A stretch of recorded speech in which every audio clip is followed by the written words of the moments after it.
அதிகாரம் 20. சீரியாவின் ராஜாவாகிய பெனாதாத் தன் சேனையை எல்லாம் கூட்டிக் கொண்டு போய் சமாரியாவை முற்றுகை போட்டு அதன் மேல் யுத்தம் பண்ணினான்.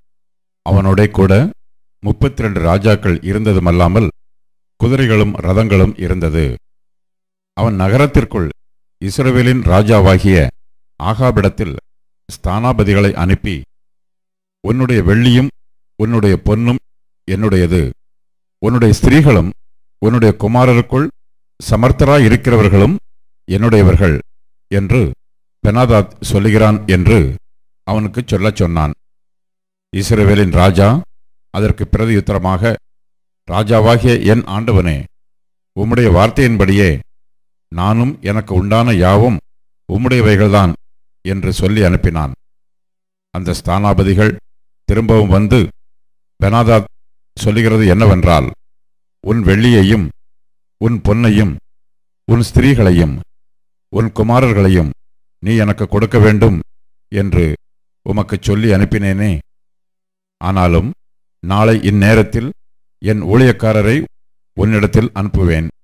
அவர்கள் உன் வீட்டையும் உன் ஊழியக்காரரின் வீடுகளையும் சோதித்து உன் கண்ணுக்கு பிரியமானவைகள் எல்லாவற்றையும் தங்கள் கைகளில் எடுத்துக்கொண்டு போவார்கள் என்றார் என்று சொன்னார்கள். அப்பொழுது இஸ்ரவேலின் ராஜா தேசத்தின் மூப்பரையெல்லாம் அழைப்பித்து, இவன் பொல்லாப்பு தேடுகிற விதத்தை கவனித்து பாருங்கள்.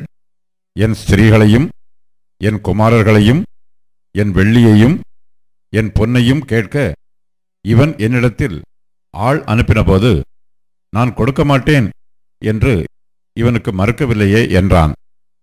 அப்பொழுது சகல மூப்பரும் சகல ஜனங்களும் அவனை பார்த்து, நீர் அவனுக்கு செவி கொடுக்கவும் அவனுக்கு சம்மதிக்கவும் வேண்டாம் என்றார்கள். அதனால் அவன் பெனாதாத்தின் ஸ்தானாபதிகளை நோக்கி, நீங்கள் ராஜாவாகிய என் ஆண்டவனுக்கு சொல்ல வேண்டியது என்னவென்றால், நீர் முதல் விசை உமது அடியானுக்கு சொல்லி அனுப்பின யாவும் செய்வேன், இந்த காரியத்தையோ நான் செய்யக்கூடாது என்று சொல்லுங்கள் என்றான். ஸ்தானாபதிகள் போய் இந்த மறுமொழியை அவனுக்கு சொன்னார்கள். அப்பொழுது பெனாதாத் அவனிடத்தில் ஆள் அனுப்பி, எனக்கு பின் செல்கிற ஜனங்கள் எல்லாரும் கைக்கு ஒரு பிடியாவது வாரிக்கொள்ள சமாரியாவின் தூள் போதுமானதாயிருந்தால் தேவர்கள் அதற்கு சரியாகவும் அதற்கு அதிகமாகவும் எனக்கு செய்ய கடவர்கள் என்று சொல்லச் சொன்னான். அதற்கு இஸ்ரவேலின் ராஜா பிரதியுத்தரமாக, ஆயுதம் தரித்திருக்கிறவன் ஆயுதம் உரிந்து போடுகிறவனைப் போல பெருமை பாராட்டலாகாது என்று அவனுக்கு சொல்லுங்கள் என்றான்.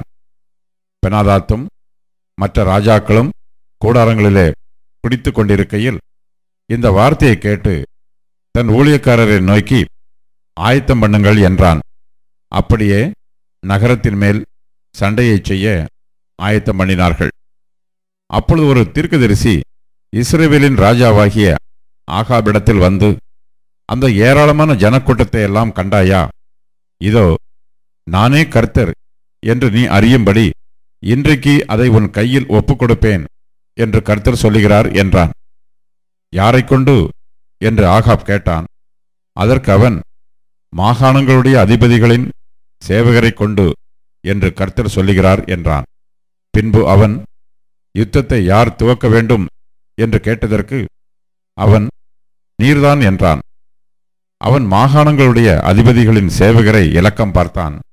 அவர்கள் 232 பேர். அவர்களுக்கு பின்பு இஸ்ரவேல் புத்திரராகிய சகல ஜனத்தின் இலக்கமும் பார்த்து 7000 பேர் என்று கண்டான். அவர்கள் மத்தியான வேளையிலே வெளியே புறப்பட்டார்கள். பெனாதாத்தும் அவனுக்கு உதவியாக வந்த 32 ராஜாக்களாகிய மற்ற ராஜாக்களும் கூடாரங்களில் குடித்து வெறிகொண்டிருந்தார்கள். மாகாணங்களுடைய அதிபதிகளின் சேவகர் முன்தண்டாக புறப்படுகிற போது பெனாதாத் அனுப்பின மனுஷர், சமாரியாவிலிருந்து மனுஷர் புறப்பட்டு வருகிறார்கள் என்று அவனுக்கு அறிவித்தார்கள்.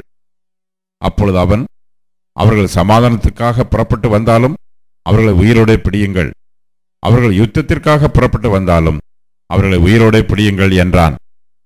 மாகாணங்களுடைய அதிபதிகளின் சேவகரான அவர்களும் அவர்கள் பின்னே வருகிற இராணுவமும் நகரத்திலிருந்து வெளியே வந்தபோது அவர்கள் அவரவர் தங்களுக்கு எதிர்ப்படுகிறவர்களை வெட்டினார்கள். சீரியர் முறிந்தோடி போனார்கள். இஸ்ரவேலர் அவர்களை துரத்தினார்கள். சீரியாவின் ராஜாவாகிய பெனதாத் குதிரையின் மேல் ஏறி சில குதிரை வீரரோடும் கூட தப்பி ஓடிப்போனான். இஸ்ரவேலின் ராஜா புறப்பட்டு குதிரைகளையும் ரதங்களையும் முறியடித்து சீரியரில் மகா சங்காரம் உண்டாக வெட்டினான். பின்பு அந்த தீர்க்கதரிசி இஸ்ரவேலின் ராஜாவினிடத்தில் வந்து அவனை நோக்கி, நீர் போய் உம்மை பலப்படுத்தி கொண்டு நீர் செய்யத்தக்கது என்னதென்று கவனித்து பாரும். மறு வருஷத்திலே சீரியாவின் ராஜா உமக்கு விரோதமாக வருவான் என்றான். சீரியாவின் ராஜாவுடைய ஊழியக்காரர் அவனை பார்த்து, அவர்களுடைய தேவர்கள் மலைத்தேவர்கள், அதனால் அவர்கள் நம்மை மேற்கொண்டார்கள். நாம் அவர்களோட சமபூமியில யுத்தம் பண்ணினால் நல்லது. அப்பொழுது அவர்களை மேற்கொள்வது நிச்சயம். அதற்காக நீர் செய்ய வேண்டியது என்னவென்றால், இந்த ராஜாக்கள் ஒவ்வொருவரையும் தங்கள் ஸ்தலத்திலிருந்து மாற்றி அவர்களுக்கு பதிலாக சேனாபதிகளை ஏற்படுத்தி, நீர் மடிய கொடுத்த சேனைக்கு சரியாய் சேனையையும், அந்த குதிரைகளுக்கு சரியாய் குதிரைகளையும், ரதங்களுக்கு சரியாய் ரதங்களையும் இலக்கம் பார்த்து கொள்ளும். பிற்பாடு சமபூமியிலே நாம் அவர்களோடு யுத்தம் பண்ணி நிச்சயமாய் அவர்களை மேற்கொள்வோம் என்றார்கள். அவன் அவர்கள் சொற்கேட்டு அப்படியே செய்தான். மறு வருஷத்திலே பெனாதாத் சீரியரை இலக்கம் பார்த்து இஸ்ரவேலோடு யுத்தம் பண்ண ஆப்பெக்குக்கு வந்தான். இஸ்ரவேல் புத்திரரும் இலக்கம் பார்க்கப்பட்டு தேவையானதை சம்பாதித்து கொண்டு அவர்களை எதிர்க்க புறப்பட்டு அவர்களுக்கு எதிரே 2 சிறிய வெள்ளாட்டுக் கடைகளைப் போல பாளையம் இறங்கினார்கள். தேசம் சீரியரால் நிறைந்திருந்தது. அப்பொழுது தேவனுடைய மனுஷன் ஒருவன் வந்து இஸ்ரவேலின் ராஜாவை பார்த்து, கர்த்தர் பள்ளத்தாக்குகளின் தேவனாயிராமல் மலைகளின் தேவனாயிருக்கிறார் என்று சீரியர் சொல்லி இருக்கிறபடியினால் நான் இந்த ஏராளமான கூட்டத்தை எல்லாம் உன் கையில் ஒப்புக் கொடுத்தேன். அதனாலே நானே கர்த்தர் என்று நீங்கள் அறிவீர்கள் என்று கர்த்தர் சொல்லுகிறார் என்றான். 7 நாளளவும் அவர்கள் முகமுகமாய் பாளையமிறங்கி இருந்தார்கள். 7ஆம் நாளில் யுத்தம் கலந்து இஸ்ரவேல் புத்திரர் ஒரே நாளிலே சீரியரில் 1,00,000 காலாட்களை மடங்கடித்தார்கள். மீதியானவர்கள் ஆப்பக் பட்டணத்திற்குள் ஓடிப்போனார்கள். அங்கே மீதியாயிருந்த 27,000 பேரின் மேல் அலங்கம் இடிந்து விழுந்தது. பெனாதாத்தும் ஓடிப்போய் நகரத்திற்குள் புகுந்து உள்ளறையிலே பதுங்கினான். அப்பொழுது அவன் ஊழியக்காரர் அவனை நோக்கி, இதோ இஸ்ரவேல் வம்சத்து ராஜாக்கள் தயவுள்ள ராஜாக்கள் என்று கேட்டிருக்கிறோம். நாங்கள் இரட்டுகளை எங்கள் அறைகளில் கட்டி கயிறுகளை எங்கள் தலைகளில் சுற்றி கொண்டு இஸ்ரவேலின் ராஜாவினிடத்தில் போவோம். ஒருவேளை உம்மை உயிரோடே வைப்பார் என்று சொல்லி இரட்டை தங்கள் அறைகளில் கட்டி கயிறுகளை தங்கள் தலைகளில் சுற்றி கொண்டு இஸ்ரவேலின் ராஜாவினிடத்தில் வந்து என்னை உயிரோடே வையும் என்று உமது அடியானாகிய பெனதாத் விண்ணப்பம் பண்ணுகிறான் என்றார்கள். அதற்கு அவன், இன்னும் அவன் உயிரோடே இருக்கிறானா? அவன் என் சகோதரன் என்றான். அந்த மனுஷர் நன்றாய் கவனித்து அவன் வாயின் சொல்லை உடனே பிடித்து, உமது சகோதரனாகிய பெனதாத் இருக்கிறான் என்றார்கள். அப்பொழுது அவன், நீங்கள் போய் அவனை அழைத்து கொண்டு வாருங்கள் என்றான். பெனாதாத் அவனிடத்தில் வந்தபோது அவனை தன் ரதத்தில் ஏற்றி கொண்டான். அப்பொழுது பெனாதாத் இவனை பார்த்து, என் தகப்பன் உம்முடைய தகப்பனார் கையிலே பிடித்த பட்டணங்களை திரும்ப கொடுத்து விடுகிறேன். என் தகப்பன் சமாரியாவிலே செய்தது போல நீரும் தமஸ்குவிலே வீதிகளை உண்டாக்கிக் கொள்ளலாம் என்றான். அதற்கு அவன், இந்த உடன்படிக்கை செய்து நான் உம்மை அனுப்பிவிடுகிறேன் என்று சொல்லி அவனோடு உடன்படிக்கை பண்ணி அவனை அனுப்பிவிட்டான். அப்பொழுது தீர்க்கதரிசிகளின் புத்திரரில் ஒருவன் கர்த்தருடைய வார்த்தையின்படி தன் தோழனை நோக்கி, நீ என்னை அடி என்றான். அந்த மனுஷன் அவனை பார்த்து, அடிக்க மாட்டேன் என்றான். அப்பொழுது அவன் இவனை பார்த்து, நீ கர்த்தருடைய சத்தியத்திற்கு கீழ்ப்படியாமல் போனால் இதோ நீ என்னை விட்டு புறப்பட்டு போன உடனே ஒரு சிங்கம் உன்னை கொல்லும் என்றான். அப்படியே இவன் அவனை விட்டு புறப்பட்ட உடனே ஒரு சிங்கம் இவனை கண்டு கொன்று போட்டது. அதன் பின் அவன் வேறொருவனை கண்டு என்னை அடி என்றான். அந்த மனுஷன் அவனை காயமுண்டாக அடித்தான். அப்பொழுது அந்த தீர்க்கதரிசி போய் தன் முகத்தின் மேல் சாம்பலை போட்டு வேஷம் மாறினவனாய் வழியிலே ராஜாவுக்காக காத்திருந்தான்.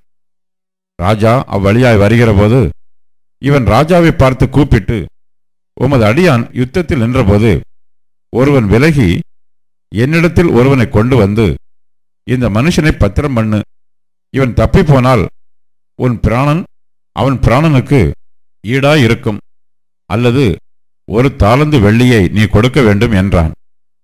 ஆனாலும் உமது அடியான் இங்கும் அங்கும் அலுவலாயிருக்கும் போது அவன் போய்விட்டான் என்றான்.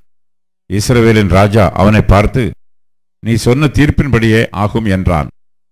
அப்பொழுது அவன் சீக்கிரமாய் தன் முகத்தின் மேலிருக்கும் சாம்பலை துடைத்து விட்டதினால் இஸ்ரவேலின் ராஜா அவன் தீர்க்கதரிசிகளில் ஒருவன் என்று அறிந்து கொண்டான்.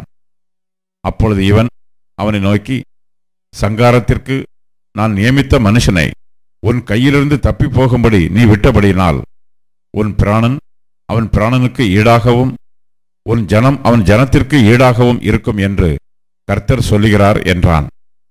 அதனால் இஸ்ரவேலின் ராஜா சலிப்பும் விசனமுமாய் தன் வீட்டிற்கு போக புறப்பட்டு சமாரியாவுக்கு வந்தான்.